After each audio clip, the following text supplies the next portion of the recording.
찬송가 545장으로 찬송하시겠습니다. 545장 찬송입니다.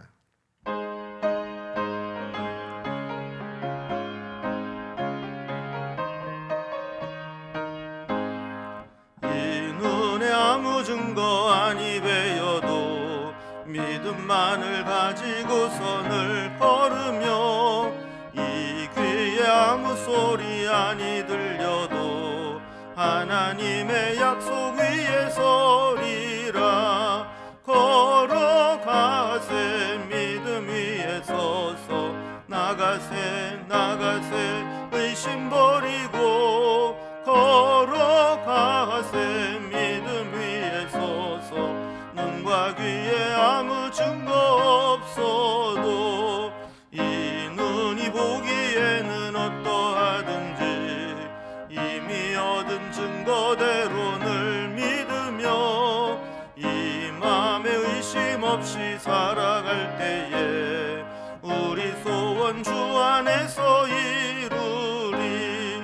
걸어가세 믿음 위에 서서 나가세 나가세 의심 버리고 걸어가세 믿음 위에 서서 눈과 귀에 아무 증거 없어도 주님의 거룩함을 두고 맹세한 주 하나님 아버지는 참 미쁘다. 그 귀한 모든 약속 믿는 자에게 능치 못할 무슨 일이 있을까. 걸어가세 믿음 위에 서서 나가세 나가세 의심 버리고 걸어가세 믿음 위에 서서 눈과 귀에 아무 증거 없어도. 아멘. 오늘 우리에게 주신 하나님 말씀은 신약성경 베드로후서 1장 12절에서 21절까지 말씀입니다. 베드로후서 1장 12절에서 21절까지 말씀, 신약성경 384면에 있습니다. 이 말씀을 제가 봉독하겠습니다.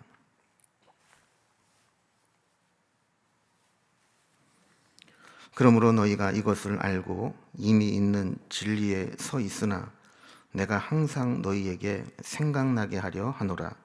내가 이 장막에 있을 동안에 너희를 일깨워 생각나게 함이 옳은 줄로 여기노니 이는 우리 주 예수 그리스도께서 내게 지시하신 것 같이 나도 나의 장막을 벗어날 것이 임박할 줄을 알미라. 내가 힘써 너희로 하여금 내가 떠난 후에라도 어느 때나 이런 것을 생각나게 하려 하노라. 우리 주 예수 그리스도의 능력과 강림하심을 너희에게 알게 한 것이 교묘히 만든 이야기를 따른 것이 아니요 우리는 그의 크신 위엄을 친히 본 자라. 지극히 큰 영광 중에서 이러한 소리가 그에게 나기를 이는 내 사랑하는 아들이요 내 기뻐하는 자라 하실 때에 그가 하나님 아버지께 존귀와 영광을 받으셨느니라. 이 소리는 우리가 그와 함께 거룩한 산에 있을 때에 하늘로부터 난 것을 들은 것이라.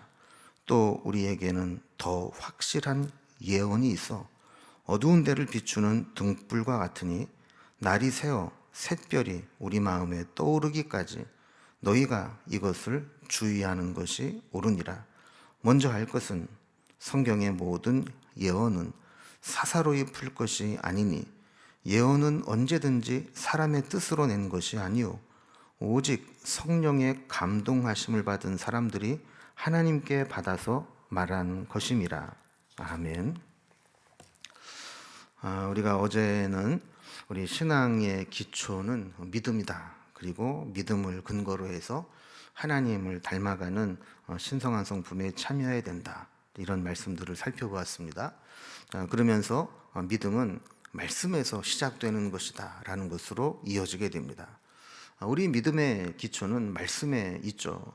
그래서 신앙이 흔들리거나 또 이단의 미혹에 잘 넘어가는 사람들을 보면 한 가지 공통점은 말씀의 기초가 부족하다는 거예요. 말씀이 그 신앙을 지탱해주고 있지 않다라는 겁니다. 그래서 베드로는 우리가 이단에 노출되거나 또 흔들리는 신앙을 갖지 않도록 하기 위해서는 다시 말씀을 붙잡고 진리에 서는 것이 필요하다, 이런 권면을 오늘 우리에게 주고 있습니다. 이제 한 절씩 좀 자세히 보겠습니다. 12절에 보면요, 그러므로 너희가 이것을 알고 이미 있는 진리에 서 있으나 내가 항상 너희에게 생각나게 하려 하노라, 이렇게 시작합니다. 자, 베드로는 지금 이 편지를 받을 이 교회들을 향해서 이미 알고 있는 진리가 있다라는 것을 전제로 합니다. 너희가 이것을 알고 이미 있는 진리에 서 있으나, 이렇게 말씀한 거죠. 자, 그럼에도 불구하고 베드로는 내가 항상 너희에게 생각나게 하려 하노라. 우리는 말씀에 대해서 이 영적인 망각 증세가 아주 심해서 말씀을 들어도 금방금방 잊어버립니다. 말씀에 대한 지식만 잊어버리는 게 아니라 적용 능력까지 잊어버리게 되는 것이죠. 그래서 우리는 말씀의 훈련이 지속되어야 하고 잊지 않도록 반복되어야 합니다. 그렇지 않으면 들을 때는 아주 기쁘게 듣고 아멘 하다가도 금방 다른 생각들 또 다른 것들로 채워지게 되어서 말씀을 잊고 살기가 쉽다라는 겁니다. 그래서 13절 이하에 보면 베드로가 이 말씀을 전하는데 얼마나 열정을 가지고 있는가가 나옵니다. 13절에요. 내가 이 장막에 있을 동안에 너희를 일깨워 생각나게 함이 옳은 줄로 여기노니, 그랬어요. 여기 보면 내가 이 장막에 있을 동안에 그랬는데, 성경에서 특별히 이 베드로는 장막이라는 것을 우리가 살아가는 동안 입고 있는 육신을 비유할 때 자주 사용하는 개념입니다. 그래서 장막에 있다라는 것은 우리가 육신의 몸을 입고 살아가고 있다라는 거죠. 자, 그런데 베드로가 이 장막을 벗을 때가 임박하고 있다라는 것을 느끼고 자신의 얼마 남지 않은 상태에서 내가 최선을 다해서 너희를 일깨우고 생각나게 하려고 내가 말씀을 다시 상기시키고 있다 하는 이야기를 합니다. 그래서 14절 말씀에도 보면은요, 이는 우리 주 예수 그리스도께서 내게 지시하신 것 같이 나도 나의 장막을 벗을 날이 벗어날 것이 임박한 줄을 알미라.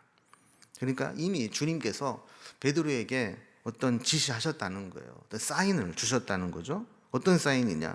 나의 장막을 벗어날 것이 임박한 줄을 알았다.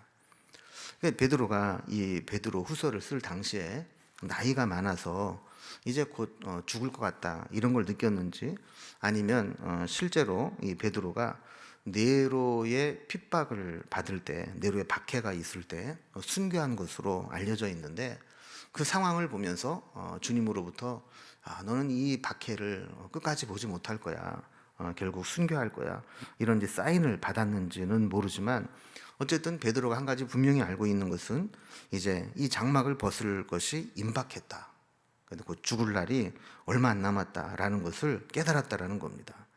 자, 그러면서 그가 그렇다면 내게 얼마 남지 않은 이 시간을 어떻게 보낼 것인가 그랬을 때 부지런히 이 말씀들을 교회에 일깨워 생각나게 하고 또 생각나게 하고 이렇게 하는 것이 내 사명이라는 거예요. 그래서 그는 이 편지를 쓰고 또 전달하고 하면서 직접 가서 말씀을 전하지 못하면 편지를 써서라도 말씀을 전해야 되겠다 하는 열정을 가지고 있는 거죠. 심지어 그는 죽고 난 이후에라도 그가 전한 말씀은 남아서 살아서 역사하고 그 말씀을 받은 교회들에게 말씀이 세워지기를 원했습니다. 15절에 보면요, 내가 힘써 너희로 하여금 내가 떠난 후에라도 어느 때나 이런 것을 생각나게 하려 하노라. 이렇게 힘써서 복음을 전하고 말씀을 전하는 것은 바울이 떠난 후에, 죽은 후에라도 필요할 때 언제든지 이 전한 말씀들이 생각이 나서 그들을 돕는 유익한 말씀이 되기를 원한다는 거예요. 여러분, 말씀을 듣고 마음에 새기고 마음에 담아두게 되면은요, 그것이 지금 당장은 나에게 어떤 유익함이 없어 보일지 모르지만 언젠가 때가 되면, 필요할 때가 되면 그 말씀이 나를 살리는 말씀이 되는 겁니다. 그래서 우리 지금 개정 개혁판에는 어느 때나 이런 것을 생각나게 하려 하노라 이렇게 되어 있는데, 예전 번역에는 이게 이렇게 되어 있어요. 나의 떠난 후에라도 필요한 때는 이런 것을 생각나게 하려 하노라. 지금은 필요 없어 보이지만 그러나 언젠가 필요할 때가 되면 베드로가 전한 말씀이 그들에게 꼭 필요한 말씀이 되어서 그들에게 생각나게 하고 그 말씀을 통해 살아가도록 그렇게 하기를 원한다는 거예요. 그러면서 이제 16절 이하에서 보면 이 말씀이 얼마나 중요한가를 한 가지 비유를 들어서 설명을 하는데, 그가 했던 체험보다도 더 중요하다 이런 얘기를 해요. 그래서 16절 이하에 보면 다시 이제 이단의 영지주의에 대해서 경계를 하면서 그가 받은 체험이 뭔가를 이야기합니다. 16절에 보면 그가 말씀을 전하는 것은 교묘히 만든 이야기를 따르는 것이 아니오 그랬어요. 그러니까 교묘히 만든 이야기. 그러니까 당시에는 이미 예수 그리스도에 대해서도 잘못된 이야기들로 만들어진 이야기들, 사람들에 의해서 가공된 신화와 짬뽕된 이야기들, 또 많은 세상의 종교 이론과 가미된 이단 사설들, 이런 것들이 많이 있었다라는 겁니다. 자, 이러한 것들은 듣기에 그럴듯하게 교리를 만들어서 그것들을 들어보면 아주 혹하게 거기에 미혹되게 현혹시키는 것이죠. 그러나 베드로가 전하는 말씀과 복음은 그렇게 사람이 만든, 교묘히 만들어서 사람들을 현혹하는 게 아니라는 거예요. 자, 그러면서 우리는 그의 크신 위엄을 친히 본 자라 그랬어요. 그리고 특별히 베드로는 자타가 공인하는 예수님의 수제자 아닙니까? 그러니까 예수님 곁에서 늘 같이 있으면서 예수님을 지켜보고 말씀의 가르침을 받고 함께 사역을 하고, 또 지금도 주님의 그 사명을 받아서 사역을 하고 있는 그런 사람 아니에요? 자, 그러면서 그가 17절에서는 자신이 직접 경험했던 것 중에 아주 특별한 이 경험을 한 가지 소개합니다. 17절에 보면은요, 지극히 큰 영광 중에서 이러한 소리가 그에게 나기를 이는 내 사랑하는 아들이요 내 기뻐하는 자라 하실 때에 그가 하나님 아버지께 존귀와 영광을 받으셨느니라 그랬습니다. 그러니까 베드로의 기억 속에 예수님에 대해서 아주 특별한 이 경험, 기억, 그 추억 중에 하나가 뭐냐면 변화산에 올라갔을 때예요. 그러니까 처음에는 예수님을 그냥 하나의 랍비, 스승처럼 생각하고 이렇게 따랐었는데, 이 변화산에 올라갔을 때 예수님이 완전히 신성이 임하여서 그 모습 속에서 완전히 변화된 모습을 보이고, 거기에다가 하늘에서 음성이 나서 이는 내 사랑하는 아들이요 내 기뻐하는 자라, 이렇게 하나님이 그 예수님을 인쳐주시는 장면이 나오고, 거기에다가 또 하늘에 있는 모세와 엘리야까지도 잠시 그 변화산에 내려와서 예수님과 대화하는 모습을 직접 봤던 거죠. 그리고 어떻게 보면 베드로는 그 당시의 모습을 통해서 정말 이게 하늘인지 땅인지 구분을 하지 못하는 엄청난 체험을 했던 것입니다. 자, 그리고 18절 말씀에 보면 이 음성을 들었을 때에 대해서 이렇게 이야기합니다. 이 소리는 우리가 그와 함께 거룩한 산에 있을 때에 하늘로부터 난 것을 들은 것이라. 그러니까 마태복음 17장에 보면 이런 변화산 사건에 대한 기사가 나오지 않습니까? 그런 것과 마찬가지로 내가 변화산에 있을 때, 거룩한 산 변화산에 주님과 함께 있을 때 내가 직접 그 음성을 들었다, 그런 체험을 했다 하는 거예요. 자, 그런데 베드로가 지금 말하고자 하는 것은 나는 이런 사람이야, 나는 이런 신비한 체험을 한 사람이야, 이런 말을 하려고 하는 게 아니라 그 체험보다도 더 귀한 게 있다라는 것을 말하고 싶었던 거예요. 19절에 보면은요, 또 우리에게는 더 확실한 예언이 있어 그랬어요. 그러니까 변화산 사건에 있었던 이 체험도 아주 중요하고 소중한 것이긴 하지만 그것보다 더 확실한 예언이 있다는 거예요. 베드로가 변화산에서 체험한 것들이 사실은 아무나 할 수 있는 체험은 아닙니다. 아주 대단한 체험이긴 합니다. 그러나 그런 체험들이 우리 신앙의 절대적인 기준은 될 수 없다는 거예요. 체험이라고 하는 것은 일회적일 수 있고 주관적일 수 있고 상황에 따라 달라질 수 있습니다. 그러나 변화하지 않고 영원한 더 확실한 예언이 있는데 그게 하나님의 말씀입니다. 이 말씀을 19절 뒷부분에 보면 이렇게 이야기합니다. 어두운 데를 비추는 등불과 같으니 날이 새어 샛별이 너희 마음에 떠오르기까지 너희가 이것을 주의하는 것이 옳으니라. 여기 보면 더 확실한 예언인 하나님의 말씀을 두 가지로 비유하는데요. 하나는 어두운 데를 비추는 등불이고 또 하나는 날이 새어 샛별이 너희 마음에 떠오르는 것, 새벽녘에 이 샛별이 떠오르는 것, 이것과 같다라는 겁니다. 여러분, 우리는 빛이 없는 곳에서는 아무것도 할 수가 없습니다. 뭔가 하려고 해도 계속 여기저기 부딪히고 사고만 만들게 되죠.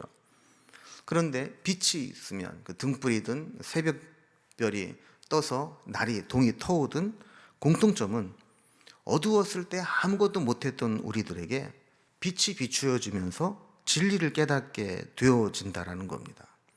그래서 베드로는 그런 변화산에서의 신비한 체험도 중요하지만 하나님께서 우리에게 주신 더 확실한 예언인 하나님의 말씀이 우리에게 더 중요하다라는 거예요. 그래서 20절에 보면 이 확실한 예언에 대한 실체가 나옵니다. 20절과 21절을 봅니다. 먼저 알 것은 성경의 모든 예언은 사사로이 풀 것이 아니니 예언은 언제든지 사람의 뜻으로 낸 것이 아니요 오직 성령의 감동하심을 받은 사람들이 하나님께 받아 말한 것임이라 그랬습니다. 여러분, 우리 신앙의 기준은 항상 말씀이 되어야 합니다. 문제는 이단도 성경 말씀을 가지고 사람들을 미혹한다는 거예요. 그래서 이단의 특징은 뭐냐면 성경을 사사로이 푼다는 겁니다. 사사로이 푼다라는 말은 성경의 원저자이신 성령님의 의도와 상관없이 사람이 자기 생각대로 성경을 짜집기 하고 편집해서 해석한다라는 거예요. 이런 자들은 성경을 자기 멋대로 풀어서 사람들을 잘못된 길로 인도합니다. 그래서 어제에 이어서 계속 경계하고 있는 이단, 특히 이 영지주의 같은 이단들은 바로 이렇게 사람이 사사로이 성경을 해석하고 하나님을 해석한다라는 거죠. 이 사사로이 해석하는 것은 얼핏 들을 때는 그럴듯해 보입니다. 그래서 우리가 이단들에게 잘 넘어가는 이유 중에 하나가 뭐냐면 우리는 신비의 영역, 또 기적의 영역, 또 성경의 난해 구절, 이건 뭐 하나님께 가서 물어봐야지 우리가 풀 수 있는 게 아니다 싶은 부분들까지도 이단들은 그것을 사람의 생각 속에 확 짜 맞추고 바로 이런 거야 막 이야기를 하니까 여기에 뭐 진리가 있는 것처럼 사람들이 아주 그럴듯한 말에 속아 넘어가게 되는 것이죠. 그러나 성경은 그렇게 함부로 마음대로 해석해서는 안 된다고 이야기합니다. 그래서 성경은 사사로이 풀어서는 안 된다라고 말씀합니다. 성경은 오직 성령의 감동하심을 받은 사람들이 하나님께 받아서 말한 것이기 때문에 이것을 해석하고 풀 때에도 성령의 감동하심대로 하나님의 뜻대로 풀어야 된다라는 거예요. 여러분, 특히 이 성령의 감동으로 푼다라고 하는 것은 내가 막 기도하다가 막 성령을 받아서 보통 사람들은 알지 못하는 일반적인 해석과 다른 아주 기발한 해석을 내가 찾아냈다 이런 게 아니에요. 성령의 감동으로 이 말씀을 푼다라고 하는 것은 사도들의 전통 가운데서 해석되어지고 검증된 신학을 배경으로 풀어야 된다라는 겁니다. 여러분, 사실 이래서 신학이 필요한 거거든요. 근데 어떤 몰지각한 사람들은 신학이나 주석과 같은 주해들은 다 인간적인 해석이고 잘못된 해석이라는 거예요. 그래서 오직 자기가 계시를 받은 이 내용이 진짜 성령의 음성이다 이렇게 말하는 사람이 있는데, 지금까지 수많은 사도적 전통들, 전승들 속에서 신학이 이어져 나오고 그것에 대한 성경에 대한 주의를 해온 것들은 우리가 잘못된 해석으로 빠지지 않도록 하는 최소한의 안전장치입니다. 만약에 이것이 없다면 정말 사사로이 성경을 풀어서 자기 멋대로 성경 한 구절에 100이면 100의 해석이 나올 수 있거든요. 그러나 이런 이제 신학적인 전통, 또 성령의 감동을 받은 사람들이 또 성경을 공부하고 묵상하고 해석하고 신학적인 것에 접목하고 하면서 만들어낸 이런 것들은 우리가 적어도 성경을 이렇게 사서로이 풀어서 잘못된 길로 가지 않도록 여기까지는 해석이 가능해. 이걸 넘어가면 이것은 성경의 본뜻과 어긋나는 거야. 이렇게 안전장치 역할을 하고 있다라는 겁니다. 여러분 사실 이제 신학을 공부하고 이단의 교리를 살펴보면 우습습니다. 어떻게 사람들이 저런 데 넘어가나. 그리고 또 이단의 내용들은 사실 새로운 것은 하나도 없습니다. 교회사적으로 교회가 출현한 때부터 오늘 본문에도 나오는 이 영지주의를 비롯해서 수많은 이단들이 생겨났다가 소멸되고 했는데 그들이 주장했던 이 이단 사설들, 교리들이 서로 혼합되고 통합되고 또 발전하고 추가되고 짜집기하고 이러면서 발전돼 나온 것들이 오늘날 이단입니다. 그러니까 이단들을 공부해 보면 그 이단들이 전부 뭐 어느 날 자신들이 계시를 받고 만들어낸 게 아니에요. 다 그래서 뭐 권신찬파 또 뭐 이초석파 뭐 무슨 파 이렇게 하는데 사실은 전도관하고 이 구원파하고 이런 이제 계열들이 서로 교차하면서 문선명도 그렇고 이단 사설들이 서로 교차하고 짬뽕되고 또 추가되고 이러면서 발전해 온 거예요. 오늘날 신천지 같은 경우는 대표적인 그런 양쪽이 계보를 왔다 갔다 하면서 짜집기 한 집대성해 놓은 이단 아닙니까? 그러니까 이런 것들을 보면 우리가 정말 하나님 말씀을 제대로 공부하는 게 얼마나 중요한가 하는 것들을 발견하게 되죠. 오늘 제 말씀을 정리해 봅니다. 우리도 마찬가지입니다. 내가 왕년에 이런 체험을 했다. 왕년에 내가 불 받았다. 왕절에 내가 얼마나 기도 많이 했다. 이런 옛날 라떼는 말이야. 이 옛날 신비한 체험만 붙잡고 신앙생활하는 것은 건강한 신앙이 안 됩니다. 지금도 아주 샘물에서는 신선하고 새로운 샘물들이 매일 솟아나듯이 지금도 하나님의 말씀은 매일 매 순간마다 우리에게 필요한 하나님 말씀을 공급해 주시기 때문에 우리도 매일 하나님 말씀을 받으면서 그 말씀 속에서 오늘 주님이 원하시는 것이 무엇인가 이것을 찾으며 살아가는 것이 필요합니다. 베드로도 아무나 할 수 없는 변화산에서 신비한 체험을 예수님 덕분에 하기는 했지만 그는 그것을 자랑하는 것이 아니라 그것보다 더 확실한 예언이 있다. 하나님 말씀이다. 그런데 그 말씀을 우리가 사설이 풀어서는 안 된다. 이런 이야기를 하고 있습니다. 그리고 우리가 새벽에도 이렇게 매일 성경의 본문으로 계속 말씀을 공부하고 또 예배 시간마다 또 우리 서바이벌 프로젝트를 통해서 말씀을 계속 가까이 하는 것은 이렇게 말씀을 통해 우리의 신앙을 굳건히 세워나가기 위함입니다. 여러분 우리가 어제 하나님과 교제하면서 신성한 성품에 참여하고 이런 열매가 있어야 된다라는 걸 생각해 봤다면 이제 오늘은 우리 속에 말씀에 얼마나 든든히 섰는가 그 말씀을 붙잡고 살아가는 그렇게 결단하는 그런 삶이 되기를 바랍니다. 기도하겠습니다. 하나님 아버지 오늘 베드로 후서를 통해서 오늘도 우리에게 귀한 말씀 주심을 감사합니다. 베드로는 남들이 아무나 할 수 없는 대단한 변화산의 체험을 했지만 그보다 더 확실한 예언이 있다라고 이야기하면서 하나님 말씀이 얼마나 중요한가를 우리에게 보여주고 있습니다. 이 말씀을 잘 배우면 우리의 신앙을 든든히 세우는 기둥이 되지만 사서로이 풀고 잘못된 길로 빠지면 미혹되고 이단에 넘어갈 수도 있다는 것을 살펴보게 되었습니다. 우리도 옛날에 왕년에 했었던 신비한 체험만 붙잡고 살아가는 자가 아니라 지금도 매 순간마다 샘솟듯 솟아나는 하나님의 말씀을 붙잡고 공급해 주시는 주님의 말씀으로 새 힘을 얻고 믿음으로 살아가는 저희들이 되게 하여 주옵소서.